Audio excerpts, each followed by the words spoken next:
রাজনীতিতে মাথা খাওয়ানো আপনার কাজ না। আপনি প্রজাতন্ত্রের কর্মচারী, চাকর বাকরের মতো থাকবেন। Let the politician sort it out.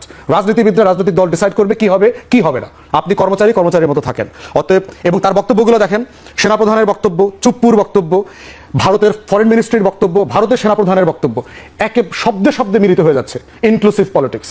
Inclusive পলিটিক্সের কথা 2014-তে মনে ছিল না, 2018-তে মনে ছিল না, যখন এই আর্ম ফোর্সেসের অফিসাররা পুলিশরা মিলে রাতের ভোট করে দিয়েছে, তখন বাংলাদেশে ইনক্লুসিভ পলিটিক্সের কথা মনে ছিল না, 2024-এ মনে ছিল না যে ইনক্লুসিভ পলিটিক্সের কথা। এখন কেন আওয়ামী লীগকে পুনর্বাসন করতে গিয়া আমাদেরকে ইনক্লুসিভ পলিটিক্স শেখাচ্ছেন? ভারত বলছে বাংলাদেশে নাকি নির্বাচিত সরকার না আসলে, ইনক্লুসিভ নির্বাচন না হইলে শান্তি শৃঙ্খলা ফিরে আসবে না। এতদিন বুঝেন নাই? 16 বছর ধরে এগুলো মনে ছিল না, তখন যে ফ্যাসিবাদ কায়েম করেছেন আপনার। অতএব ইনক্লুসিভ পলিটিক্স কি জিনিস এটা আমরা জানি, আমরা বুঝি বলি আপনাদেরকে বলছি, gate out of politics. This is not your business. দয়া করে রাষ্ট্রটাকে রাষ্ট্র হইতে দেন, এই রিপাবলিকটাকে রিপাবলিক হইতে দেন, 1400 শহীদের রক্তে গড়া দেশটাকে দেশ হইতে দেন, এটাকে ধ্বংস করে দেন না। এই বিষয়টা গুড আওয়ামী লীগ ব্যাড আওয়ামী লীগের এক্সাম্পল এর আগে আমরা দেখেছি। আচ্ছা, 75 পরবর্তী বাস্তবতায় আওয়ামী লীগ 4 টুকরা হয়ে গেছিল। জিজান চৌধুরী আওয়ামী লীগ বাকশাল আব্দুর রাজ্জাক চালাচ্ছিলেন, তারপর ডক্টর কামাল হোসেনকে আনছে। কেন আনছে ডক্টর কামাল হোসেনকে? ওই যে গুড আওয়ামী লীগ হিসাবে আনছে, যে এই ক্রিমিনাল সিন্ডিকেটকে যদি পুনর্বাসন করতে হয় তাহলে জনগণকে ধোঁকা দেওয়ার জন্য আমার একটা ডক্টর কামাল হোসেন লাগবে, যার একটা ইন্টারন্যাশনাল ফেম আছে, একটা ক্লিন ইমেজ আছে, দেশে বিদেশে লবি করতে পারবে, দিল্লির দালালি করতে পারবে ভদ্র ভাষায়। এখন দেখেন কার নাম আসতেছে, গুড আওয়ামী লীগ, সাবের হোসেন চৌধুরী। ব্যক্তি মানুষ হিসাবে ভালো মানুষ, দুর্নীতির কোনো অভিযোগ নাই ওনার ব্যাপারে, এই ব্যাপারে আমি একমত। কিন্তু আওয়ামী লীগ তো করছে। আচ্ছা, আওয়ামী লীগ হচ্ছে একটা দুমুখ গোকরা সাপের মতো, এবং আওয়ামী লীগকে যারা পুনর্বাসন করেছে তারা কিন্তু সবাই নিজে অভিশাপের শিকার হয়েছে। দেখেন আওয়ামী লীগকে কারা কারা পুনর্বাসন করছে। বিএনপি প্রথম পুনর্বাসন করেছে 79-তে তার নির্বাচনে। শহীদ প্রেসিডেন্ট, বাংলাদেশের ইতিহাসের সবচেয়ে সফল রাষ্ট্রনায়ক, তার উদারতার পরিচয় দিতে গিয়ে উনি আওয়ামী লীগকে পুনর্বাসন করেছেন, এবং করতে গিয়ে ওনাকে জীবন দিয়ে এটার মাসুল দিতে হয়েছে। এরশাদ তখন চিফ, হাসিনা ফেরত আসলো, দিল্লির সাথে লিয়াজো করে উনি 32 নম্বরের চাবিটা পর্যন্ত ফিরাই দিলেন যে আপনার বাড়ি আপনার বাবার সম্পত্তি, আর 2 সপ্তাহের ভিতরে সেই শহীদ প্রেসিডেন্টকে জীবন দিতে হয়েছে। নির্বাচনের মাধ্যমে আওয়ামী লীগকে লেজিটিমেসি দিয়ে দিলেন, একটা নিষিদ্ধ দল। 75-এ 4th সংশোধনের মাধ্যমে কিন্তু শেখ মুজিবই আওয়ামী লীগকে নিষিদ্ধ করে দিয়ে গেছে।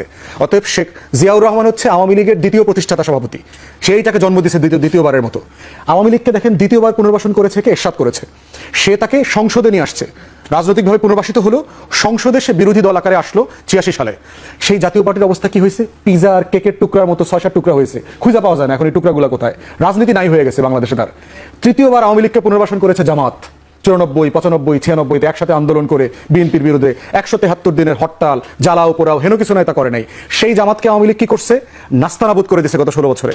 হাজার হাজার নেতা কর্মীকে গুম, খুন, হত্যা, নিপীড়ন, মিথ্যা মামলা, হেন কিছু নাই যা জামাত শিবিরের উপর করে নাই।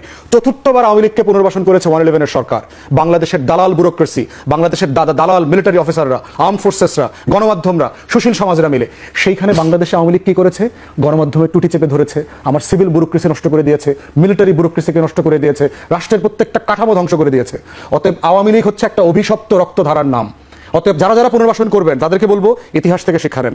Coming back to the point of the military engagement, হাসনাতের বক্তব্য খুব পরিষ্কার। এই ডিজিএফআই, এনএসআই এর গুন্ডামি, মাস্তানি, বদমাইশি গত 16 বছর থেকে আমরা দেখতেছি, কন্টিনিউ দেখছি। ডিজিএফআই কে দিয়ে রাজনীতি করানো, দল বানানো, দল ভাঙানো, এই সব কিছুর পলিটিক্স তো আমরা গত 50 বছরে দেখছি। ক্যান্টনমেন্টে নিয়ে অমুকরে থ্রেট দেওয়া, উঠায় নিয়ে আসা, বিচারপতির এয়ারপোর্টে লাথি মাইরা বাইর করে দেওয়া, এই ডিজিএফআই এগুলো তো আমরা দেখছি। প্রশ্ন হচ্ছে টার্কিতে, ইজিপ্টে, পাকিস্তানে ওখানকার গোয়েন্দা সংস্থার এই কাজগুলো যেটা হয়েছে, তারাকে রাষ্ট্রকে করতে দেয়, রাষ্ট্র করতে পারে নাই তারা। অতএব এই গণতন্ত্রের যাত্রা যেটা আমরা শুরু করেছি নতুন করে আবার গত অভ্যুত্থানের পরে, বাংলাদেশকে যদি আবার রাষ্ট্র বানাতে হয়, keep them out of politics. Arm ফোর্সেসের সিনিয়র লিডারশিপকে বলছি, গোয়েন্দা সংস্থাগুলোকে বলছি, for God's sake get out of the politics. This is not your business. ব্যবসা করা যেভাবে আপনার কাজ না, রাজনীতিতে মাথা খাওয়ানো আপনার কাজ না। আপনি প্রজাতন্ত্রের কর্মচারী, চাকর বাকরের মতো থাকবেন। Let the politician sort it out. রাজনীতিবিদরা রাজনৈতিক দল ডিসাইড করবে কি হবে কি হবে না। আপনি কর্মচারীর মতো থাকেন। অতএব এবং তার বক্তব্যগুলো দেখেন, সেনাপ্রধানের বক্তব্য, চুপ্পুর বক্তব্য, ভারতের ফরেন মিনিস্ট্রির বক্তব্য, ভারতের সেনাপ্রধানের বক্তব্য একে শব্দে শব্দে মিলিত হয়ে যাচ্ছে। Inclusive politics. ইনক্লুসিভ পলিটিক্সের কথা 2014-তে মনে ছিল না, 2018-তে মনে ছিল না, যখন এই আর্ম ফোর্সেসের অফিসাররা পুলিশরা মিলে রাতের ভোট করে দিয়েছে, তখন বাংলাদেশে ইনক্লুসিভ পলিটিক্সের কথা মনে ছিল না, 2024-এ মনে ছিল না যে ইনক্লুসিভ পলিটিক্সের কথা। এখন কেন আওয়ামী লীগকে পুনর্বাসন করতে গিয়া আমাদেরকে ইনক্লুসিভ পলিটিক্স শেখাচ্ছেন? ভারত বলছে বাংলাদেশে নাকি নির্বাচিত সরকার না আসলে, ইনক্লুসিভ নির্বাচন না হইলে শান্তি শৃঙ্খলা ফিরে আসবে না। এতদিন বুঝেন নাই? 16 বছর ধরে এগুলো মনে ছিল না, তখন যে ফ্যাসিবাদ কায়েম করেছেন আপনার।